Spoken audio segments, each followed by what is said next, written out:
नमस्कार दोस्तों, welcome to my YouTube channel.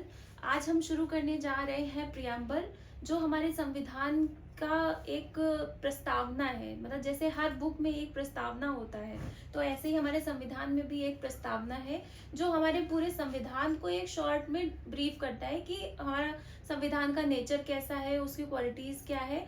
तो ये हमारा प्रस्तावना है। तो हम ये बहुत इम्पॉर्टेंट है, इससे कई क्वेश्चंस आते हैं यूपीएससी, यूपीपीएससी और रेलवे और डिफेंस, कोई भी एग्जाम हो उसमें प्रियम्बल बहुत इंपॉर्टेंट टॉपिक है, तो वो हम पढ़ते हैं। इसमें क्या है, we the people of India. संविधान हमारा किसने बनाया? किसी ब्रिटिश या किंग, किसी ब्रिटिश गवर्नमेंट ने नहीं बनाया। हमारे भारत के लोगों ने खुद को खुद के लिए बनाया। We the people of India having solemnly resolve मतलब कि ये कोई ऐसी हवा हवा में एक दिन में ऐसे खेल खेल में नहीं बन गया। इसके लिए बहुत मतलब प्लानिंग के साथ बना और एक मतलब बहुत प्लानिंग के साथ बना कि कैसे बनाना है, इसका रिजल्ट क्या होगा, इसका मतलब लोगों के ऊपर क्या प्रभाव पड़ेगा, ये सब सोच समझ के बहुत अच्छे से बनाया गया। To constitute India into a. अब आते हैं कि ये हमारे मतलब प्रियम्बल के जो ये 5 टर्म है, यही सबसे इम्पोर्टेंट है, ये हमको याद करना पड़ेगा। इसके लिए एक ट्रिक है, SSDR। SSDR, एस मतलब सॉवरेन, सोशलिस्ट, सेक्युलर, डी मतलब डेमोक्रेटिक, आर मतलब रिपब्लिक। तो इसका मतलब क्या हुआ?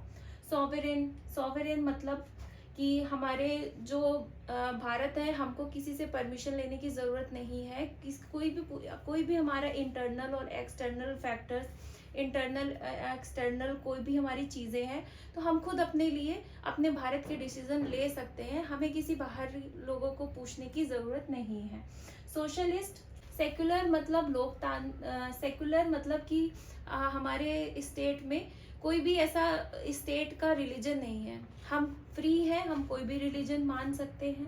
डेमोक्रेटिक, डेमोक्रेटिक मतलब लोकतंत्रात्मक, कि हमारे जो हम खुद अपना इलेक्ट करते हैं, जो हमारा राजा है या जो हमारा स्टेट का जो एक किंग होगा, जैसे प्रेसिडेंट हैं, तो वो हम खुद इलेक्ट करते हैं। और रिपब्लिक, रिपब्लिक मतलब कि हम गणराज्य, हमारा जो भारत देश है वो गणराज्य है। अब इसमें 4 वर्ड्स और हैं जो बहुत इम्पोर्टेंट है, और ये हमारे संविधान का नेचर है कि जस्टिस। जस्टिस में 3 वर्ड्स आते हैं, सोशल, इकोनॉमिक और पॉलिटिकल। तो सबसे पहले ये हमको याद हो गया, जो 5 टर्म्स थे इसको हम याद करेंगे SSDR से। क्या? सॉवरेन, सोशलिस्ट, सेकुलर, डेमोक्रेटिक और रिपब्लिक, ये याद हो गया। अब उसके बाद एक और ट्रिक है, JLF, इसको भी हम याद कर लेंगे। जस्टिस, लिबर्टी, इक्वालिटी और फ्रेटर्निटी, ये 4 भी वर्ड्स। अब इसके अंदर जस्टिस के अंदर आते हैं 3 वर्ड्स आते हैं, क्या? सोशल, इकोनॉमिक और पॉलिटिकल। तो हमको जस्टिस मतलब जस्टिस मिलती है सोशल, कोई भी केस हो, सोशल का कोई भी केस हो, इकोनॉमिक और पॉलिटिकल, कि हमको सोशल की सोशल सोसाइटी में हमको कोई भी भेदभाव नहीं होगा, कोई इकोनॉमिक उसमें कोई भेदभाव नहीं होगा कि कोई बहुत अमीर है तो हम उस पर अलग कोई रूल होगा, कोई गरीब है तो उस पर अलग कोई रूल होगा, सबको बराबर जस्टिस मिलेगा। और पॉलिटिकल व्यू, कोई भी पॉलिटिकल व्यू होगा उसको बराबरी का अधिकार मिलेगा। मतलब पॉलिटिकल व्यू में किसी को ऐसे अलग से नहीं देखा जाएगा, सबको बराबर से ही लॉ मिलेगा। लिबर्टी, लिबर्टी मतलब लिबर्टी ऑफ, हमें फ्रीडम है, liberty of thought, expression, belief, faith and worship. 5 तरह की लिबर्टी हमको मिली, thought, expression, belief, faith and worship की। इक्वालिटी, हमको इक्वालिटी है और अपॉर्चुनिटी और and to promote among them all, equality of status and equality of opportunity. Fraternity मतलब भाईचारा, फ्रैटर्निटी मतलब भाईचारा, कि हमको अपनी डिग्निटी, जो unity and integrity of the nation, की यूनिटी ऑफ द नेशन मिलेगी। फ्रैटर्निटी में क्या क्या आता है? एक तो आ गया unity of the nation, integrity of the nation and dignity of the individual. अब क्या हुआ, in our constituent assembly this 26th day of November 1949 do hereby adopt. हमारा जो प्रियम्बल और संविधान कब अडॉप्ट हुआ, 26 नवंबर 1949। अब आप सोच रहे होंगे कि जब संविधान हमारा बनके तैयार हो गया था 26 नवंबर 1949 को, लेकिन हमारा संविधान लागू कब हुआ था? लागू हमारा हुआ था 26 जनवरी 1950 में। तो ये इतने 2 महीने का गैप क्यों हुआ? तो हमको याद होगा कि पूर्ण स्वराज्य 1930 26 जनवरी 1930 में कांग्रेस ने डिक्लेयर कर दिया था कि 26 जनवरी 1930 में हमारा जो देश है वो इंडिपेंडेंट हो गया। तो उस दिन को यादगार बनाने के लिए 26 जनवरी 1950 में लागू किया गया हमारा संविधान, ताकि वो दिन को यादगार बनाया जा सके। अब हम देखते हैं कुछ important facts about preamble. American constitution was the first to start with the preamble. American constitution पहला था जिसने प्रियम्बल को शुरू किया। प्रियम्बल का मतलब क्या होता है? इंट्रोडक्शन और प्रीफेस। प्रियम्बल मतलब इंट्रोडक्शन, प्रस्तावना। किसी भी किताब का जो पहला पेज होता है उसमें प्रस्तावना होता है, तो वही प्रियम्बल का मतलब होता है कि introduction. Identity card of the constitution. जो N.A. पालकीवाला थे, जो एक ज्यूरिस्ट थे, उन्होंने प्रियम्बल को क्या कहा? उन्होंने प्रियम्बल को identity card of the constitution बोला कि ये कॉन्स्टिट्यूशन का आइडेंटिटी कार्ड है। ये किसने कहा? N.A. पालकीवाला, जो एक ज्यूरिस्ट थे। Preamble is based on objective revolution. Preamble किस पे बेस्ड है? ऑब्जेक्टिव रिवॉल्यूशन पे बेस्ड है। ऑब्जेक्टिव रिवॉल्यूशन मतलब उद्देश्य प्रस्ताव। उद्देश्य प्रस्ताव क्या होता है कि हमें भारत को किस दिशा में लेके जाना है और संविधान क्यों बनाया गया। तो हमारा प्रियम्बल किस पे बेस्ड है? ये काफी इंपॉर्टेंट पॉइंट है। किस पे बेस्ड है?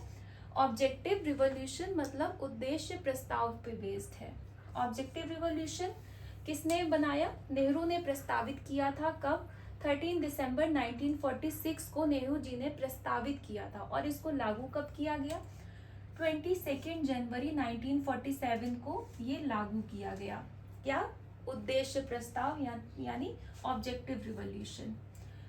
Amended bye 42। ये जो 3 टर्म है, सोशलिस्ट, सेक्युलर, इंटीग्रिटी, समाजवादी, पंथ निरपेक्ष और अखंडता, ये 3 जो टर्म है ये कब अमेंडेड हुए? 42 कॉन्स्टिट्यूशन अमेंडमेंट 1976 में अमेंडेड हुए।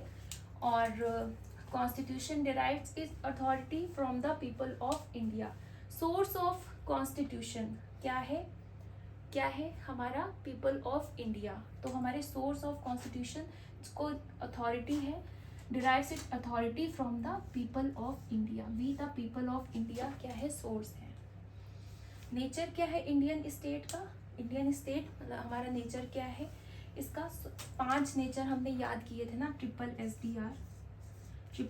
डी आर हमने याद किया था। ये हमारा नेचर है, sovereign, socialist, secular, democratic and Republic.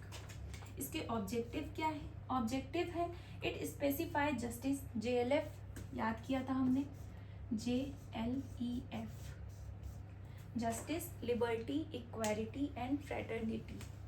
Date of adoption of the constitution. कब हमारा कॉन्स्टिट्यूशन एडॉप्ट किया गया?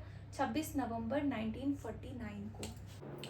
और कुछ इम्पोर्टेंट फैक्ट्स है, जैसे कि बेरूबारी यूनियन केस 1960 में हुआ था। इसमें क्या था?